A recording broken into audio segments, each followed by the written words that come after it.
Okay, so internet पे इसकी solution बहुत सारी है, मतलब ये क्वेश्चन की, बट किसी ने ठीक से एक्सप्लेन नहीं किया है, ऊपर से तुम इग्नोर करना इसको। तो लाइक मैं भी पढ़ रहा था तो मेरे को भी अजीब लगा, तो मैं सोच रहा हूँ एक्सप्लेन कर दूँ, तब हो ही जाएगा। देखो, सबसे पहले ना तुम्हें एक चीज़ याद रखना होगा, जो भी रेट ऑफ रिएक्शन होता है, अरे बाप रे, वेट अ सेकंड, ठीक है, माउस से ड्रॉ कर रहा हो तो थोड़ा इग्नोर मारना, ठीक है। जो जो भी रेट ऑफ रिएक्शन होता है ना, वो होता है वन अपॉन जो उसका स्टोचियोमेट्रिक कोफिशिएंट वो इंपॉर्टेंट है, डी टाइम्स का मतलब change in concentration upon time, ठीक है। तो ये होता है नॉर्मली, अगर हम सोचें, ठीक है, ये होता है। एंड प्लस माइनस इसको इक्वेट कर सकते हो तुमने तो थोड़ा काइनेटिक्स पढ़ा होगा ना थोड़ा सा, उतना तो पता ही होगा। यहाँ प्लस माइनस आता है मतलब प्रोडक्ट के लिए प्लस पे आएगा, रिएक्टेंट पे लिए माइनस पे आएगा। माइनस इसलिए आता है क्योंकि डिक्रीजिंग हो रहा हो, ठीक है। तो अगर मैं थोड़ा क्वेश्चन ठीक से पढ़ूँ ना, तो यहाँ लिखा हुआ है कि तुम इसको अभी के लिए इग्नोर करो, कॉन्सेंट्रेशन यहाँ लिखा हुआ है ना कि कोई एक रिएक्शन है गामा ए टाइम्स ऑफ ए। तो पहले ना तुम इसके लिए यहाँ पे आर लिखना होगा तुम्हें, तो ये छोटा क्यों नहीं हो रहा? एनीवेज, तो तुम सबसे पहले ना यहाँ पे आर लिखोगे, तो वेट वेट, हाँ, तो तुम ना आर लिखोगे, तो आर तुम जब लिखोगे तो कुछ ऐसे लिखना होगा तुम्हें, जो आर होगा वो होगा minus of one times of gamma one D A by D T,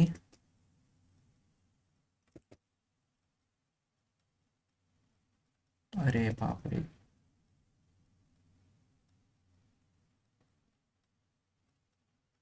ठीक है।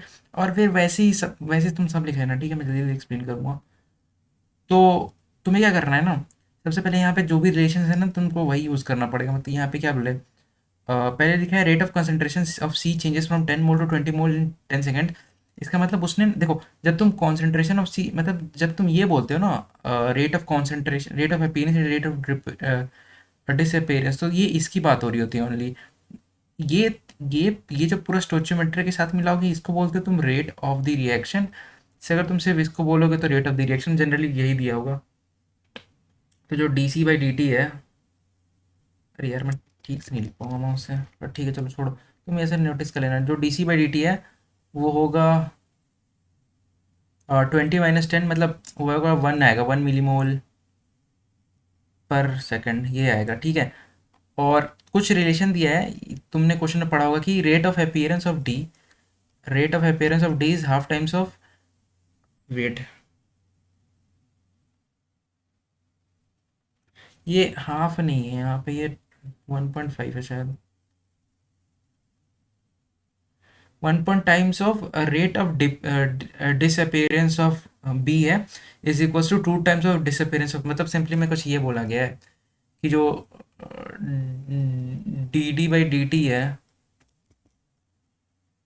अरे बाप रे, माउस से लिखना भी कितना अजीब है, वो नथिंग बट है 1.5 times of D B by D T,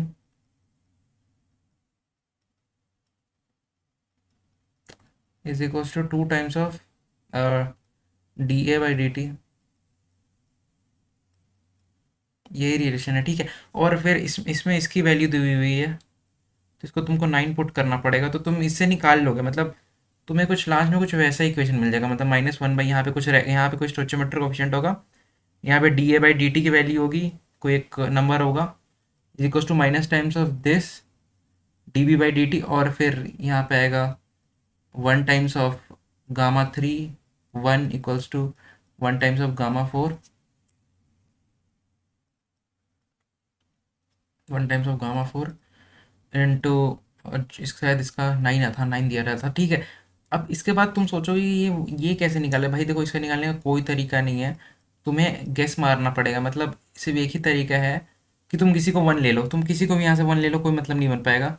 तो यहाँ पे अगर तुम इसको वन बोल दोगे ना, तो तुम अब सब इसके रिस्पेक्ट में निकालोगे, मतलब ये y2 इसके रिस्पेक्ट में, y3 इसके रिस्पेक्ट में, y4 इसके रिस्पेक्ट में। अब ऐसा क्यों हो रहा है, क्योंकि भाई कोई इक्वेशन दिया ही नहीं हुआ है, तो हमें मानना ही पड़ेगा।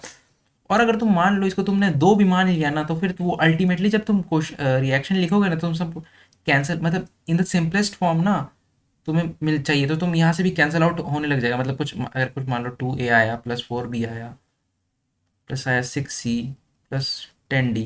तो जब तुम सिंपलेस्ट फॉर्म लिखोगे तुम थोड़े ना ऐसे लिखोगे, तुम लिखोगे a+2b gives you 3c plus 10d, मतलब 5 होगा। तो अल्टीमेटली यहाँ पे तुम्हें एक की वैल्यू पुट करनी होगी, तब जाके तुम सारे निकाल पाओगे, फिर वैसे ही क्वेश्चन सॉल्व होगा, और कोई तरीका नहीं है। होप तुम्हें समझ आया होगा। तो हैंड राइटिंग के लिए माफ़ करना।